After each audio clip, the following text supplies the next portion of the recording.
Good day to all. Today our topic is periodic table of the element. Why we consider this topic means before going to discuss the topic about the solidification of metals, we should aware about what are all the elements given in periodic table. How could we study the periodic table? Likewise, we should know so that myself today I give you a introduction about periodic table study with the elements. Myself, Dr. B. Suresh Kumar, Department of Mechanical Engineering, K. Ramakrishnan College of Technology, Tiruchirappalli. Here, which is periodical table. The periodic table is classified into many terms, which are all have periodic periods, groups. What is period? What is group? The elements are arranged with respect to their atomic numbers. Based on their atomic number, it arranged. The incremental of atomic number, the elements are arranged in periodic table, so that the arranged elements are grouped with respect to metals, semi-metals and non-metals based on their atomic structures. The metals, non-metals things are classified. And then the later thing we will discuss how the metals elements are arranged in periodic table. Likewise, we discussed. Here, before going into the topic, you should aware about what is atomic structure and what is meant by shell. The maximum number of electrons in each shell or orbit can be calculated with the aid of 2 into n square formula. Here, small n is the orbit number. For example, if I consider tin, the tin is a symbolical representation as Sn. So, the atomic number is 50, and then how can we calculate the maximum number of electrons available in that tin shell? Here Sn has 50. How the 50 came? 2 into n square. Okay, according to the first shell there is 2 electrons. And then the third shell it has 8 electrons, because 2 into 2 square. Okay, so I mean second shell. Okay, 2 into 2 square. 2 square is equal to 4, so that 2 into 4 is equal to 8. So that second shell has shell or orbit has 8 electrons. Similar to same the next 2 into 3 square, because third shell 3 square is equal to 9. 9 into 2, 18. Likewise, every shell has its own electrons. Okay, so that we can calculate the electrons with respect to 2 into n square formula, which is defined for maximum number of electrons in each shell. And then how can we define the atomic structure with the AZX? As like the formula represented in this slide, AXZ. Here what is A? Mass number of protons and neutrons in atom, which can be specified with that number A. For example, if I consider the carbon atoms, means it has 6 protons and 6 neutrons in its nucleus, so that I can add the both things, protons and neutrons, which are 6 plus 6 is equal to 12. So that carbon is defined by the symbol which is capital C. In top of that there is mass number. Mass number can be calculated with the aid of the number of protons plus number of neutrons. So that 6 plus 6 is equal to 12. And then Z is equal to atomic number.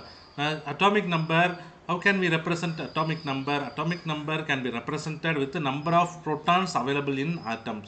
For example, if I consider the carbon, so that the carbon has the protons as like 6, so that Z is equal to 6. So the carbon can be represented with the atomic structure formula, which means AXZ, with that 12C6. Likewise, I can represent the carbon formula. So now you are aware about how can I represent the elements with the atomic number and mass number with the symbols. And then how many electrons which were encircled with the nucleus of atom. Here I considered a tin, so 2 into n square I placed. For example, for first shell it has 2 electrons, second shell it has 8, then third shell it has 18 electrons, and fourth shell it has 18 electrons, and the final fifth shell it has 4 electrons. If I add both the things, I can get 50. So that atomic number of that tin material is 50. So tin element is 50. Likewise, I may get the atomic number for corresponding element.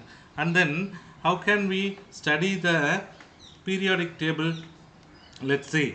How can we study the periodic table? Here, how the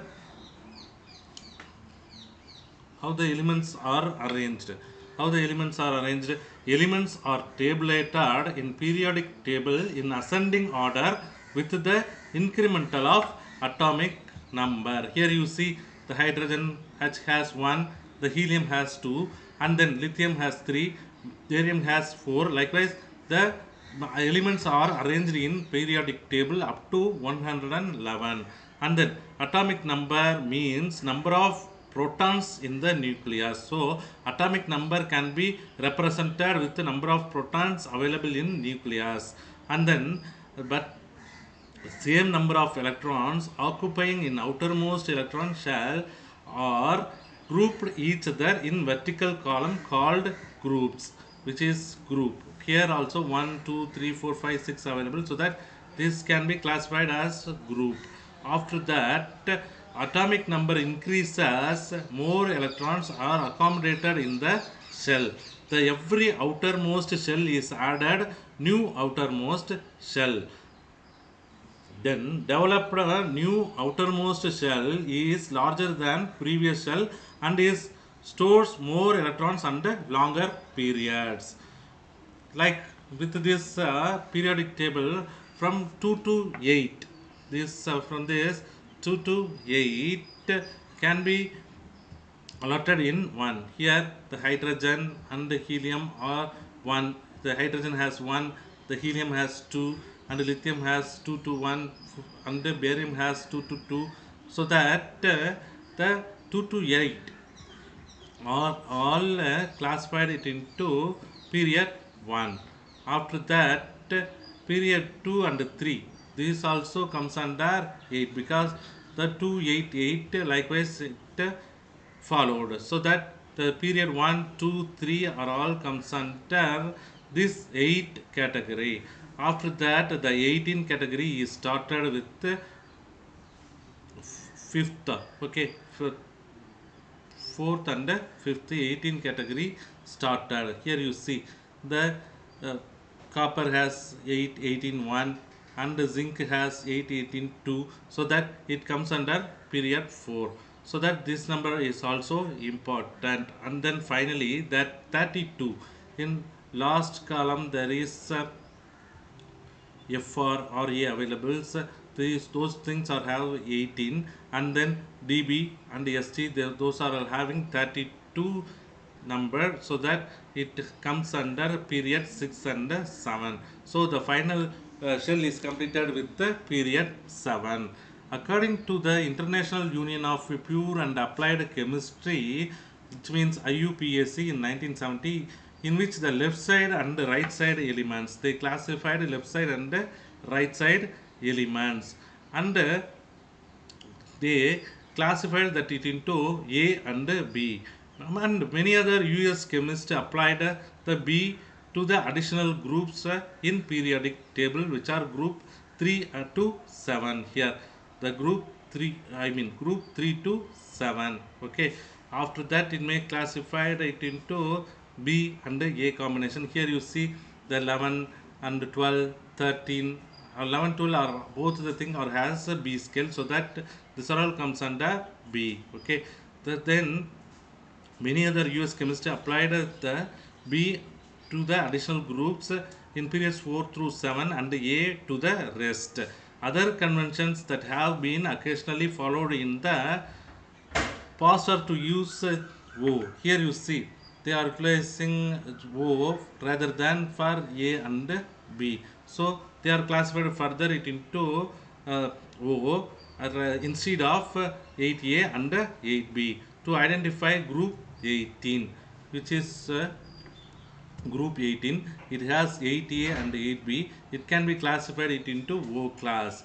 So that this all has the things. After that, another common practice is to identify groups of similar elements with collective names. For example, the element lithium, sodium,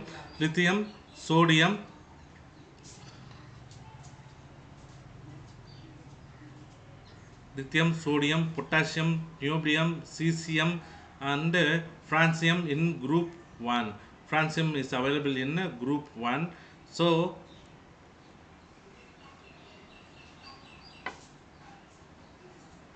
are called, these are all comes under alkali metals. Francium is alkali metals which is available with group 1. And then the elements in group 18 are called noble gases. Noble gases uh, or inert gases. Sometimes hydrogen is positioned at the top of the halogen group in addition to its normal position at the top of group 1. As stated earlier, most of the chemical elements are metals. The word metal, how the metal came? The metal is came from Greek word which is metallon, which is believed to have originated in a verb meaning to seek, search after, or inquire about, which is known as metals. In modern science, a metal is any element that tends to lose electrons from the outer shells of its atoms with the resulting positive ions held together in a unique crystal structure by the cloud of these free electrons in a mechanism that has been called metallic bonding. And then this type of atomic bonding is in contrast to ionic bonding and to covalent bonding.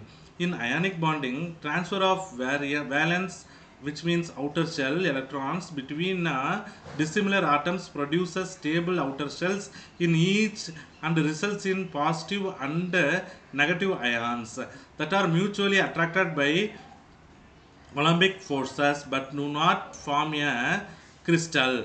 In covalent bonding, valence electrons are shared rather than exchanged, and a non-metallic crystal can form. For example, the diamond form a form of carbon. Okay, and then the cloud of free electrons, which means available in final shell in metallic crystals, gives rise to the three physical characteristics typical of solid metals.